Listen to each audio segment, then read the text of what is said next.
ఇవాళ తెలంగాణ కేబినెట్ భేటీ కాబోతుంది. మధ్యాహ్నం 2 గంటలకు సచివాలయంలో మంత్రివర్గ సమావేశం జరగనుంది. ఈ సమావేశంలో పలు కీలక నిర్ణయాలు తీసుకునే అవకాశం ఉంది. అటు కేబినెట్ ముందుకు కాళేశ్వరం కమిషన్ నివేదిక రానుంది. ఈ నివేదిక కేబినెట్ ఎలాంటి నిర్ణయం తీసుకుంటుంది అనే దానిపై ఉత్కంఠ నెలకొంది. 650 పేజీలతో పీసీ ఘోష్ కమిషన్ రిపోర్ట్ ఇవ్వగా దీనిపై కమిటీ వేసింది. ఈ కమిటీ ఇవాళ జరగబోయే కేబినెట్ ముందుకు బ్రీఫ్ నోట్ తీసుకురానుంది. దీని ఆధారంగా చర్యలు తీసుకునే అవకాశాలపై నిన్న మంత్రి ఉత్తమ్ అధ్యక్షతన సమావేశాలు జరిగాయి. కాళేశ్వరం కమిషన్ రిపోర్టుపై మంత్రి ఉత్తమ్ కుమార్ రెడ్డి నేతృత్వంలో నిన్న సన్నాహక సమావేశం జరిగింది.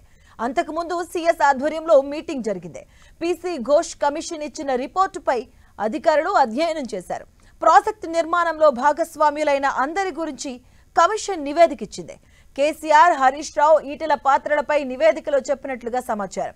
బాధ్యులందరిపై క్రిమినల్ ప్రాసిక్యూషన్ చేయాలని సూచించినట్టుగా తెలుస్తుంది.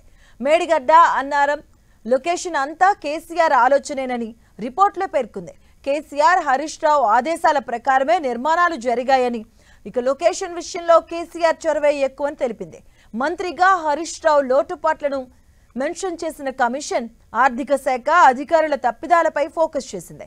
ఇరిగేషన్ శాఖ పంపిన అంచనాలను గుడ్డిగా ఆమోదం తెలిపారని రిపోర్టులో పేర్కొన్నట్టుగా తెలుస్తుంది. ఆర్థిక శాఖ చేయాల్సిన కనీస బాధ్యతలు నిర్వహించలేదని చెప్పింది. అలాగే కేబినెట్ ముందుకు కాళేశ్వరం కమిషన్ నివేదిక రాబోతుంది. దీనిపై సుదీర్ఘంగా చర్చించి కీలక నిర్ణయం తీసుకుంటారని సమాచారం.